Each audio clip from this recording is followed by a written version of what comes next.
मुंबई से सटे भिवंडी में सुरेश मात्रे ये एनसीपी शरद चंद्र पवार की तरफ से जो पार्टी है उनके कैंडिडेट डिक्लेयर किए गए हैं और कुछ ही घंटों के बाद एमएमआरडीए ने उनके गोडाउन पे कार्रवाई करते हुए उनके गोडाउन को तोड़ दिया है। इसके बाद से महाराष्ट्र में राजनीति काफी ज्यादा अग्रसर हो गई है, अग्रेसिव हो गई है। इस पर हमारे साथ बात करने के लिए एनसीपी शरद चंद्र पवार पार्टी के चीफ विप और विधायक जितेंद्र आव्हाड जी हैं। सर, कुछ ही घंटे जो है होते हैं आपके कैंडिडेट के तौर पर सुरेश मात्रे का नाम ऐलान किया जाता है भिवंडी सीट से और उसके बाद ही एमएमआरडीए का एक्शन हो जाता है। इस घटनाक्रम को कैसे देखते हैं? ये कुछ नहीं, द्वेष की राजनीति है। अपने विरोधी दल में जो भी बैठे हैं सत्ताधारी उसके ऊपर बुलडोजर चलाना चाहता है। ये गंदी मानसिकता है। गणतंत्र में खुले माहौल में चुनाव होने चाहिए। डरा धमका के कोई चुनाव नहीं हो सकता है और तुम डरा के धमका के लोगों का मन परिवर्तित नहीं कर सकते हो। क्यों? ऐसी कार्रवाई से और खटास बढ़ जाएगी। पहले ही बीजेपी के खिलाफ सरकारी जो एजेंसियां हैं उसका गैर इस्तेमाल करने के आरोप लग रहे हैं, लगातार लग रहे हैं और कल तो ये जाहिर हो गया है। और मुझे दुख इस बात का है कि ये जो बड़े बड़े आईएएस ऑफिसर है ये इस मामले में सरकार के दलाल करके काम कर रहे हैं। आप अपना काम करिए ना, जो किताब में है, जो कानून में है उसके तहत कार्रवाई करिए ना, कौन ना बोलता है। जब बाला मामा के पास सब हाईकोर्ट के स्टे है, आपको मालूम है स्टे है, तो फिर आप ये ऐसा क्यों करते हैं?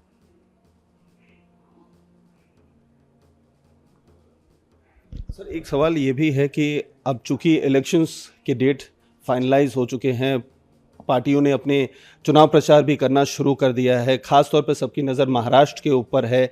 महायुति की बात हो चाहे महाविकास अघाड़ी की बात हो, सीट शेयरिंग का जो एक फॉर्मूला है सर, दोनों पक्षों की तरफ से अभी तक डिसाइडेड नहीं हो पाया है, चाहे बात महायुति की हो चाहे आपकी हो। सर, भिवंडी सीट को लेकर आपकी तरफ से जो कैंडिडेट डिक्लेयर किए गए हैं उसके बाद से महाराष्ट्र के जो कांग्रेस अध्यक्ष हैं उन्होंने यहाँ तक कह दिया है कि हमसे बातचीत हुई थी शरद पवार जी के घर पर, पिछली जो मीटिंग हुई थी उसमें ये तय हुआ था कि विवादित सीटों पर कोई भी जो है कैंडिडेट डिक्लेयर ना हो और उसके बाद भी ये किया जा रहा है। तो इस बारे में हमारा विरोध है और हम आला कमान से इस बारे में बात करेंगे। चेन्नी थल्ला भी कह रहे हैं कि इस बारे में हमने आला कमान को बता दिया है, आखिरी डिसीजन उनको लेना है। सर, ये कन्फ्यूजन क्यों है इतना? होते रहता है, कोएलिशन में सब चलते रहता है। आखिरी तक हर सीट के लिए हर कोई कोशिश करते रहता है। अब ये सर, ये आपको लगता है कि मामला सुलझ जाएगा? क्योंकि बात जो है फ्रेंडली फाइट तक आ चुकी है, उसके लिए नाना पटोले पहले भी कह चुके हैं हम उसके लिए तैयार। ऐसा है, अगर फ्रेंडली फाइट होगी तो 48 जगह पे होगी। फ्रेंडली फाइट का कोई मतलब नहीं होता है। हमको किसको हराने का है? हमको किसको हराने का है? पूरे देश में सबसे बड़ी का पार्टी कांग्रेस है। कांग्रेस ने सबको भाइयों की तरफ नज़दीक लेना चाहिए। किसी एक भाई ने ज़्यादा खाना खा लिया तो उससे घर मजबूत होने से कोई रोक नहीं सकता ना। घर तो मजबूत ही होगा, लेकिन घर का मालिक कौन है? घर के ऊपर मालिकाना अधिकार कौन दिखाने वाला है? तो ये सब बातों में कोई ये नहीं है। तो थोड़ा सा गुस्सा होता है कार्यकर्ताओं में, वो शांत करने के लिए लीडर लोग बोलते रहते हैं, पर आखिर में ये सब हो चुका है, निर्णय हो चुका है। कार्यकर्ताओं को समझाने के लिए थोड़ी उलट पुलट बात करनी पड़ती है। सांगली की सीट भी है सर, जो शिवसेना उद्धव गुट के साथ है, फिर आपके साथ ही उनका कांग्रेस का कहना है हमें दबाने की कोशिश की जा रही है, इस तरीके के वरिष्ठ नेता कह रहे हैं। कांग्रेस को कौन दबाएगा? इतनी बड़ी नेशनल पार्टी है, 50 साल सत्ता में रह चुकी है, उसको कोई दबा सकता है क्या? आपने भी सर एक स्टेटमेंट दिया जिसमें आपने कहा कि आपने भी लास्ट कितने भी इलेक्शंस महाराष्ट्र में हुए हैं 14 कम से कम आप लोगों ने सीट लड़ी, लेकिन इस बार संख्या 10 पे आ गई है। तो आपको लगता है कि कांग्रेस को, जब आप गठबंधन सरकार और गठबंधन की लड़ाई लड़ते हो तो आपको आगे पीछे करना ही पड़ता है। हमारे 4 चुने हुए विधायक ये थे लोकसभा के सांसद, हमने 14 सीट लड़ाई थी, लेकिन इस बार माहौल देखते हुए कि सबको हमको सिर्फ हराना है बीजेपी को, हमने अपनी 4 सीट काट के दे दी बाहर। जैसे रायगढ़ हमने नहीं लड़ाई थी, अब शिवसेना लड़ा रही है। भंडारा गोंदिया हमने लड़ाई थी, अब कांग्रेस लड़ा रही है। अमरावती हमने लड़ाई थी, अब कांग्रेस लड़ा रही है।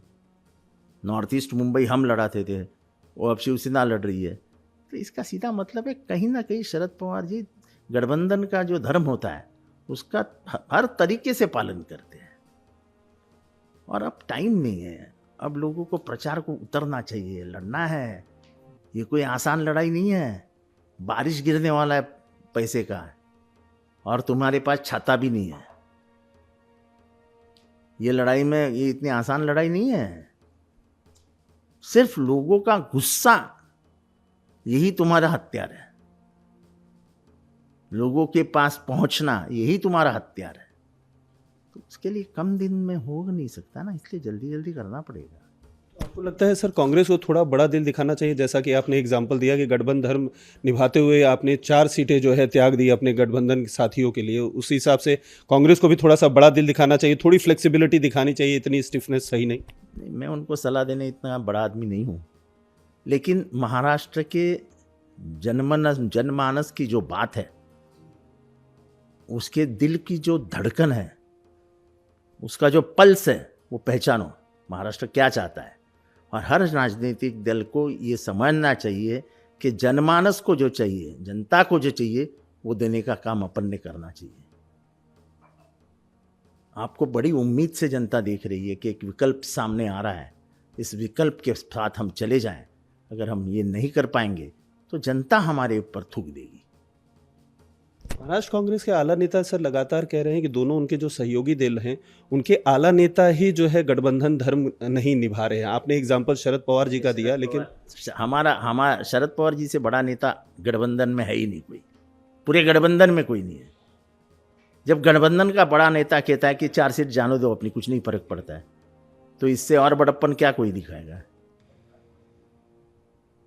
चलो वापस दे दो, भंडारा गोंदिया वापस दे दो, अमरावती वापस दे दो। ऐसा नहीं होता है। बात महायुति की भी कर लेते हैं। महायुति का मत पूछो, मैं किसी के घर में जाके झांक के देखता नहीं।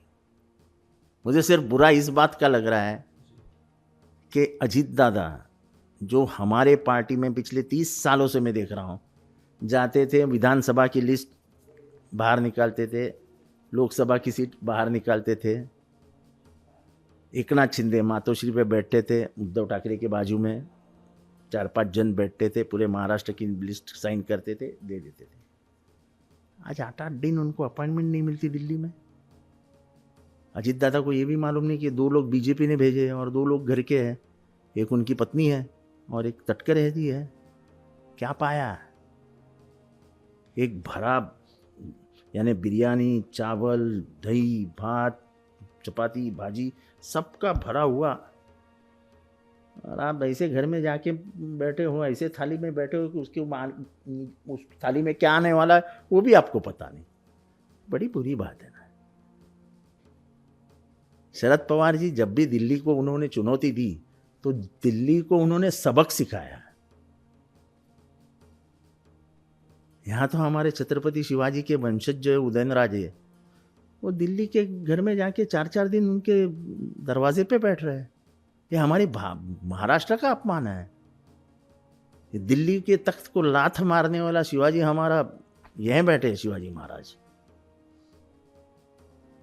दिल्ली हमको कब बुलाए, ऐसे आकाश में आंख डाल के हमने कभी नहीं देखे नेताओं को बैठे हुए, पहली बार देख रहा हूं, और वो भी अजीत पवार।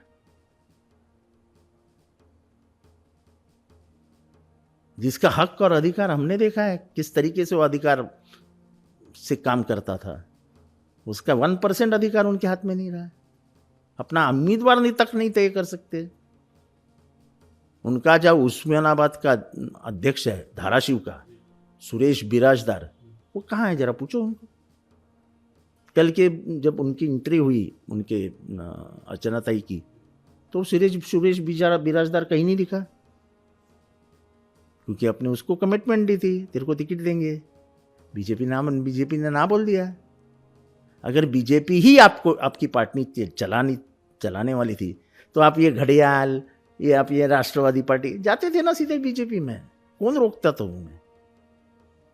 हमारे घर का सत्यानाश करके क्या सुकून मिल रहा है वो तो बताओ तुमको, क्योंकि तुम्हारे घर में तो खुशी है ही नहीं। पाकिट मारी करके कोई खुश नहीं होता है।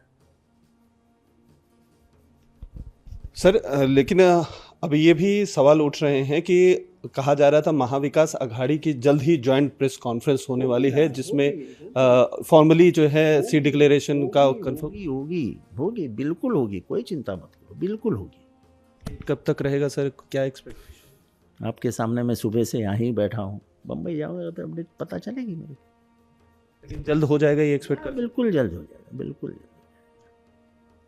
हमसे सर बात करने का बहुत बहुत शुक्रिया। तो ये थे जितेंद्र अवार्ड, जिनका साफ तौर पर कहना है कि महायुति में जितनी खटपट चल रही है उतनी महाविकास अघाड़ी में नहीं है और जल्द ही जॉइंट प्रेस कॉन्फ्रेंस करके सीटों का बंटवारे का ऐलान कर दिया जाएगा। कैमरामैन सागर खड़े के साथ अतुल सिंह, इंडिया टीवी, ठाणे।